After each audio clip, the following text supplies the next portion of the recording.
బ్రెజిల్లో చిన్నపిల్లలు క్రూర మనస్తత్వంతో పెరుగుతూ ఉంటారు. చిన్న వయసులోనే మత్తు పదార్థాలకు అలవాటు పడతారు. స్కూల్ మానేసి దొంగతనాలు చేస్తారు. నేరాలకు పాల్పడుతూ ఈజీ మనీకి అలవాటు పడతారు.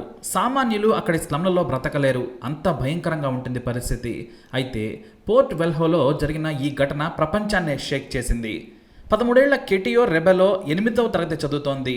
ఆమెకు 18 ఏళ్ల బాయ్ ఫ్రెండ్ ఉన్నాడు ఇంటి పక్కనే. వాళ్ళు ప్రతిరోజు కూడా శృంగారంలో పాల్గొంటారు.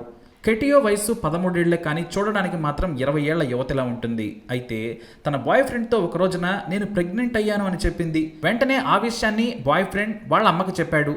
దీంతో 9 నెలలు అయ్యాక బేబీని తనకు ఇవ్వాలని బాయ్ ఫ్రెండ్ తల్లి ఆమెకు చెప్పింది. ఆమె కూడా పలు నేరాలు చేసి జైలుకి వెళ్ళొచ్చింది. ఆ పాపను తనకు ఇస్తే డబ్బులు ఇస్తానని కూడా ఆమె బాయ్ ఫ్రెండ్ కెటియోకి చెప్పాడు. వాస్తవానికి కెటియో బాయ్ ఫ్రెండ్ తల్లి చిన్న పిల్లలను ఎత్తికెళ్ళి అమ్ముకుంటుంది. అందుకనే ఆ బిడ్డ కావాలంది. అయితే నెలలు గడుస్తున్నా కూడా లావుగా ఉండడంతో కెటియో నిజంగానే గర్భం దాల్చిందని అందరూ అనుకున్నారు. ఇక 9వ నెలను లెక్కలు వేసుకుని డెలివరీ ఎప్పుడని కెటియోని ఆమె బాయ్ ఫ్రెండ్ నిలదీశాడు. వెంటనే తాను గర్భం దాల్చలేదు అని షాక్ ఇచ్చింది. వాస్తవానికి నేను కాదు ప్రెగ్నెంట్ అయ్యింది, మా అక్క. కానీ నేను ప్రెగ్నెంట్ అయ్యానని నీకు చెప్పాను. నిజానికి మా అక్క ప్రెగ్నెంట్ అయ్యిందని చెప్పుకొచ్చింది. అయితే బాయ్ ఫ్రెండ్ అలాగే ఆమె తల్లి ఆ విషయాన్ని అంతటితో వదిలేయలేదు. ఆమె బాయ్ ఫ్రెండ్ మీ అక్కకు పుట్టబోయే పాపను ఎత్తుకెళ్దామని చెప్పాడు. అంతేకాదు, అతని తల్లి మరో దారుణమైన ప్లాన్ చేసింది. మీ అక్కను చంపి పొట్టలో నుంచి పాపను తీసుకుని వస్తే బాగుంటుందని కూడా సలహా ఇచ్చింది. ఇక బాయ్ ఫ్రెండ్ మైకంలో ఉన్న కెటియో అన్నంత పనికి పథకాన్ని రచించింది. కెటియో అక్క ఫెబియానా 8 నెలల గర్భవతి. తల్లిదండ్రులను వదిలేయడం కారణంగా చెల్లెలిని తన దగ్గరే ఉంచుకుంటోంది. ఆమె భర్త సైతం కెటియో సంరక్షణను మొదట తిరస్కరించిన ఆ తర్వాత ఒప్పుకున్నాడు. అయితే వారి ఇంటి పక్కనే ఉన్న కుర్రాడితో పేకల్లోతు ప్రేమలో పడిపోయింది కెటియో. తన వయసుకు మించి పనులు చేసింది. అక్టోబర్ 26, 2019న కెటియో ఆమె బాయ్ ఫ్రెండ్ ఔటింగ్కు ప్లాన్ చేశారు. కెటియో అక్క ఫెబియానాను కూడా రమ్మని చెప్పారు. ఎందుకంటే ఆ పార్టీ కూడా ఫెబియానా పొలంలోనే జరుగుతుండడంతో ఆమెను కూడా రమ్మన్నారు. వెహికల్ తీసుకుని ఉదయాన్నే కెటియో బాయ్ ఫ్రెండ్ వారి ఇంటికి వచ్చాడు. ఫెబియానా భర్త డ్యూటీ కోసం ఫ్యాక్టరీకి వెళ్ళిపోయాడు. ఉదయాన్నే నాన్ వెజ్తో పాటు కూల్ డ్రింక్స్, ఫ్రూట్స్ను తీసుకుని అంతా అక్కడికి వెళ్లారు. ఇక ఉదయం అక్కడే వంట చేసుకుని తిన్న తర్వాత ముందస్తు ప్లాన్ ప్రకారం ఐరన్ రాడ్లను కారులో వేసుకెళ్లారు కెటియో ఆమె బాయ్ ఫ్రెండ్. కుర్చీలో కూర్చొని తన 7 ఏళ్ల కొడుకుతో సరదాగా ఆడుకుంటోంది ఫెబియానా. సరిగ్గా అదే సమయంలో వెనుక నుంచి వచ్చిన కెటియో ఐరన్ రాడ్తో బలంగా 2 సార్లు తన అక్క తలపై బాధింది. దీంతో రక్తం కారుతుండగా తల పట్టుకొని మెల్లిగా కింద కూర్చొని ఉండిపోయింది. తల్లిని కొడుతుంటే కెటియోనను చూసి మీద పడి చేయి కొరికాడు ఆ 7 ఏళ్ల చిన్నారి.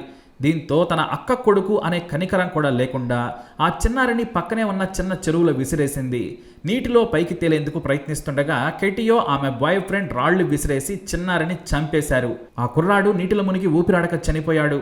ఇక స్పృహ కోల్పోయిన ఫెబియానా పొట్టను బ్లేడుతో పైభాగాన్ని కోసింది కెటియో. 8 నెలల బాబును ఆమె పొట్టలో నుంచి తీసింది. బొడ్డును కట్ చేసి ఆ చిన్నారిని తన బాయ్ ఫ్రెండ్ చేతిలో పెట్టింది. అతను వేగంగా వాహనంలో వెళ్ళి తన తల్లికి ఇచ్చాడు. ఆ చిన్నారి అదృష్టమో ఏమో 2 కిలోల బరువు కంటే తక్కువగా ఉన్నా కూడా ఆరోగ్యంగా ఉన్నాడు. అతని కోసం పాలపొడి తీసుకొచ్చి కెటియో బాయ్ ఫ్రెండ్ తల్లి బ్రతికించింది. ఇక మళ్ళీ పొలం దగ్గరకు వచ్చి అక్కడే గోతి తీసి ఫెబియానాను పూడ్చి కారులో పారిపోయారు. ఇక ఆ సాయంత్రం ఇంటికి వచ్చిన తర్వాత ఫెబియానా భర్త ఆమెకు ఫోన్ చేయగా రిప్లై లేదు. దీంతో పక్కింట్లో ఉండే కెటియో బాయ్ ఫ్రెండ్ ఇంటికి వెళ్ళగా వారి ఇంటికి కూడా తాళం వేసి ఉంది. ఏదో అనుమానంగా ఉందని అదే రోజు పోలీసులకు ఫిర్యాదు చేశాడు ఆమె భర్త.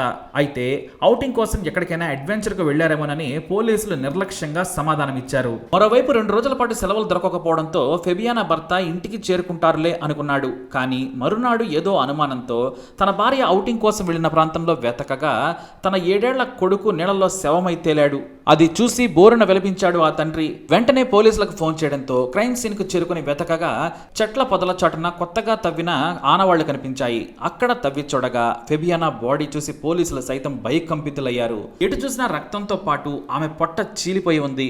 ఇక బేబీ కోసమే హత్య చేశారని పోలీసులు గుర్తించారు. వెంటనే హై అలర్ట్ ప్రకటించడంతో ఉత్తర బ్రెజిల్లో హైవే టోల్ గేట్ దగ్గర పోలీసులు కెటియో ఉన్న కారును పట్టుకున్నారు. అంతేకాదు, అదే కారులో ఉన్న కెటియో బాయ్ ఫ్రెండ్ అతని తల్లితో పాటు 3 రోజుల వయసున్న బాబును సైతం చూసి పోలీసులు షాక్ తిన్నారు. ఆ చిన్నారిని వెంటనే స్థానిక హాస్పిటల్లో చేర్పించారు. అంత దారుణంగా కెటియో తన అక్క పొట్టను కోసి తీసిన ఆ బాబు బ్రతకడం నిజంగా అదృష్టమన్నారు డాక్టర్లు. చిన్నారికి ఎలాంటి అనారోగ్య సమస్యలు లేవని ప్రకటించారు. ఇక కెటియోను తీవ్రంగా ప్రశ్నించడంతో తాను చేసిన ఘోరాన్ని చెప్పింది. 13 ఏళ్ల టీనేజ్ అమ్మాయి తన అక్క పొట్టను కోసి బాబుని ఎత్తికెళ్లిందనే వార్త అంతర్జాతీయంగా సంచలనం సృష్టించింది. పోలీసులు కెటియోతో పాటు ఆమె బాయ్ ఫ్రెండ్ను, అతని తల్లి మీద హత్య కేసులు నమోదు చేసి జైల్లో వేశారు. ఇక చిన్నారిని తీసుకొని ఫెబియానా భర్త దూరంగా వెళ్లిపోయాడు. ఒంటరిగా తన తల్లితో కలిసి బ్రతుకుతున్నాడు. తల్లిదండ్రులు లేని అమ్మాయి అని కెటియోను దగ్గరకు తీస్తే తన కుటుంబాన్నే కాదు జీవితాన్నే నాశనం చేసిందని కన్నీరు మున్నీరయ్యాడు ఫెబియానా భర్త. అలా బాయ్ ఫ్రెండ్ మత్తులో దారుణమైన నేరం చేసింది కెటియో. మరి ఈ 13 ఏళ్ల అమ్మాయి తెలిసి చేసిందా, మైకంలో చేసిందా, తెలియక చేసిందా? మీ అభిప్రాయాన్ని కమెంట్ ద్వారా తెలియజేయండి. ఈమెకు ఎలాంటి శిక్ష పడాలనేది చెప్పండి. ఇలాంటి ఇన్ఫర్మేషన్స్ కోసం ఈ వీడియోని లైక్ చేయండి, షేర్ చేయండి, మా ఛానల్ని సబ్స్క్రైబ్ చేసుకోండి.